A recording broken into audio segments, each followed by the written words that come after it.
नमस्कारम।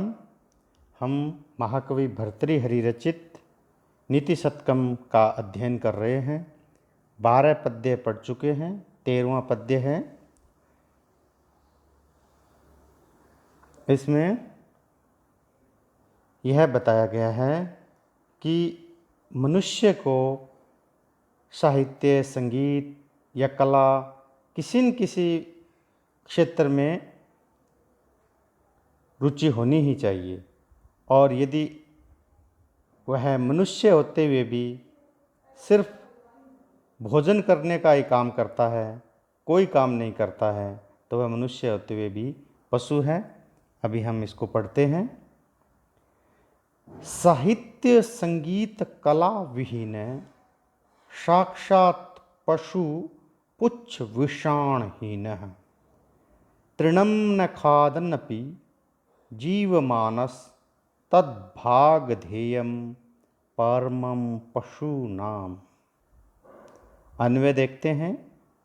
साहित्य संगीत कला विहीन अर्थात जो व्यक्ति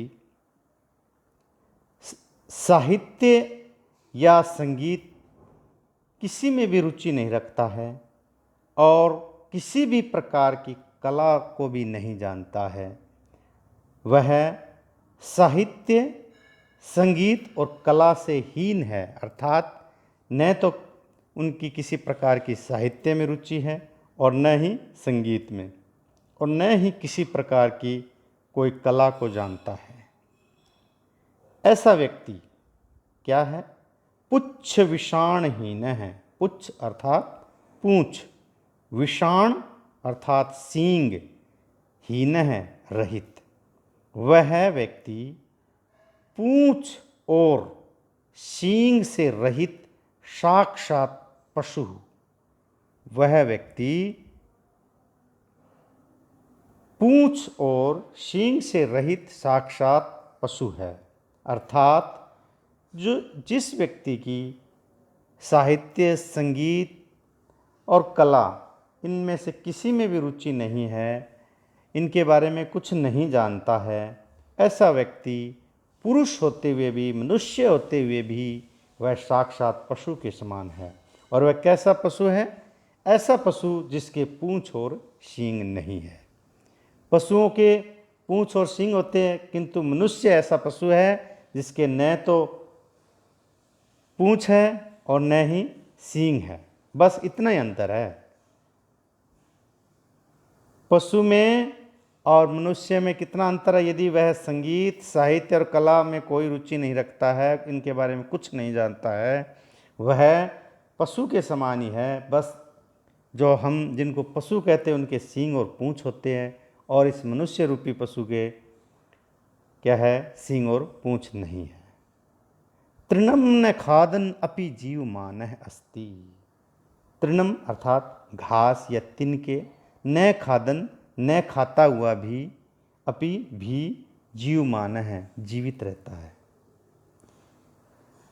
ऐसा मनुष्य जो घास न खाते हुए भी जीवित रहता है। मनुष्य क्या खाता है? अन्न खाता है। तो कह रहे हैं कि यह व्यक्ति पशु के समान, ऐसा व्यक्ति पशु के समान ही है। बस इसके अंतर इतना ही है कि वह पूंछ और सींग नहीं है और बिना घास खाते हुए जीवित रहता है। 3 अंतर बताया अभी कि उसके पूंछ नहीं है, सींग नहीं है और घास खाते न खाने के बावजूद भी जीवित रहता है। न घास न खाने पर भी जीवित रहता है। तत् पशु नाम परमं भागधेयम। तत् माने वह, पशु नाम पशुओं का, परमम माने बहुत बड़ा, भागधेयम सौभाग्य है। अर्थात जो व्यक्ति साहित्य, संगीत और कला से रहित है, ऐसा व्यक्ति पूंछ और सींग से रहित पशु ही है। और यह ऐसा व्यक्ति घास न खाते हुए भी जीवित रहता है। यह पशुओं का परम सौभाग्य है। कहने का मतलब यह है कि ये व्यक्ति घास नहीं खाते हुए भी जीवित रहता है, यह पशुओं का बड़ा सौभाग्य है, वरना पशुओं की और समस्या हो जाती, उनकी घास खा जाता। तो कहने का मतलब यह है कि मनुष्य जन्म यदि मिला है तो उसके इसके अनुकूल ही हमें आचरण करना चाहिए। हमें कुछ न कुछ श्रेष्ठ करके दिखाना चाहिए। यदि हम कुछ भी नहीं करते हैं, सिर्फ अपने खाना खाते हैं, शरीर को बढ़ाते रहते हैं, तो इससे कोई मतलब नहीं है इस जीवन का, वह पशु के समान ही है। और यह पशुओं का सौभाग्य है कि वह मनुष्य होते हुए भी वह मनुष्य है इसलिए घास नहीं खा रहा है, वरना पशुओं के ये भी समस्या हो जाती कि उनके खाने का जो भोजन होता है, पशुओं का चारा घास, वह नहीं रहता। एक बार फिर बता देता हूँ, जो व्यक्ति साहित्य, संगीत एवं कला से रहित है, वह पूंछ और सींग से रहित साक्षात पशु है। घास न खाते हुए भी जीवित रहता है, यह पशुओं का परम सौभाग्य है। इसमें रूपक अलंकार है और इंद्र वज्रा छंद है, जिसमें कुल 11 वर्ण होते हैं। ठीक है, अब अगला श्लोक देखते हैं। येषां न विद्या न तपो न दानम ज्ञानम न शीलम न गुणो न धर्मः ते मृत्यलोके भुवि भारभूताः मनुष्य रूपेण मृगाश्चरन्ति। इस पद्य में विद्या आदि के महत्व के बारे में बताया गया है। येषां न विद्या न तपो न दानम ज्ञानम न शीलम न गुणो न धर्मः ते मृत्यलोके भुवि भारभूताः मनुष्य रूपेण मृगाश्चरन्ति। अन्वय देखते हैं। येषाम, जिनके, विद्या न, जिसको किसी प्रकार की विद्या नहीं आती है, तपह न किसी प्रकार की तपस्या करते हैं, दानम न, और न ही किसी प्रकार का दान देते हैं, ज्ञानम न, और किसी प्रकार का जिसे ज्ञान भी नहीं है, न गुण है और न ही उनमें किसी प्रकार का गुण है, न शीलम और न ही उसमें कोई चरित्र है, और न धर्म, न ही वेद के अनुसार जो धर्म है बताया गया है वह धर्म है। ऐसे मनुष्य ते वे मृत्यलोके, इस धरती पर, मृत्यलोके अर्थात इस पृथ्वी लोक पर, भुवि भार भूता, इस पृथ्वी लोक पर भार भूत है, अर्थात वे भार के रूप में ही है इस पृथ्वी पर। मनुष्य रूपेण मृगाश्चरन्ति, इस पृथ्वी पर भार होते हुए इस पृथ्वी पर भार के रूप में है, उनका कोई फायदा नहीं है, किसी प्रकार का कोई लाभ नहीं है ऐसे मनुष्य से इस पृथ्वी लोक को। और ऐसे इस पृथ्वी लोक पर वे मनुष्य के रूप में जरूर है, किंतु वास्तव में मृगाश्चरन्ति, ये पशुओं के समान विचरण करते रहते हैं।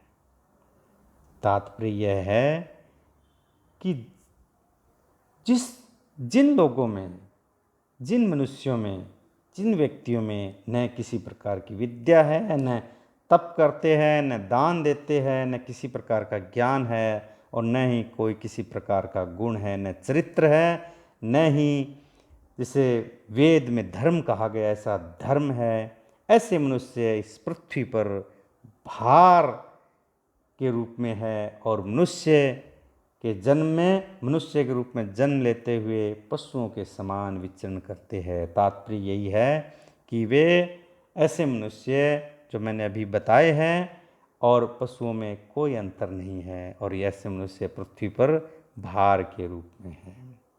एक बार फिर श्लोक को देख लेते हैं।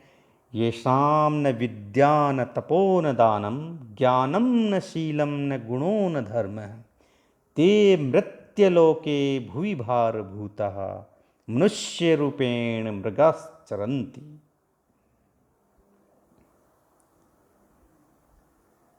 इसमें उपजाति छंद है और रूपक अलंकार है। अब अपने 15वां पद्य देखते हैं। इसमें यह बताया गया है कि हमें किसी भी परिस्थिति में मूर्खों के साथ नहीं रहना चाहिए। छोटा पद्य है, अनुष्टुप छंद में है। यह है वरम पर्वत दुर्गेषु भ्रांतम वनचरैषः न मूर्ख जन संपर्कः सुरेंद्र भवनेषु अपि। वरम पर्वत दुर्गेषु भ्रांतम वनचरैषः न मूर्ख जन संपर्कः सुरेंद्र भवनेषु अपि। अन्वय देखते हैं। वनचरैषः, वनचरों के साथ, वन में विचरण करने वालों के साथ, वनवासियों के साथ। पर्वत दुर्गेषु, पर्वतों के ऊंचे भागों पर अर्थात पर्वत की चोटियों पर। भ्रांतम वरम, घूमना, वरम अच्छा है, श्रेष्ठ है। वनचरैषः पर्वत दुर्गेषु भ्रांतम वरम, दुर्गम पर्वतों पर वनचरों के साथ, वनवासियों के साथ घूमना श्रेष्ठ है। किंतु सुरेंद्र भवनेषु अपि, सुरेंद्र भवनेषु, इंद्र के भवनों में भी मूर्ख जन संपर्क है न। तात्पर्य यह है कि हमें मूर्ख लोगों के साथ बिल्कुल नहीं रहना चाहिए। यदि हमें ऐसा अवसर मिले कि इंद्र का भवन है और उनमें हमें जाने का अवसर मिल रहा है, किंतु वहाँ पर मूर्ख लोग हो तो वहाँ नहीं जाना चाहिए। इनकी अपेक्षा वनवासियों के साथ दुर्गम पर्वतों में घूमना ही श्रेष्ठ है। समझ गए? इसमें अनुष्टुप छंद है और प्रसाद गुण है। तो आज अपने 3 पद्य हो चुके हैं और अगले कालांश में हम 16वां श्लोक देखेंगे। आज इतना ही। धन्यवाद।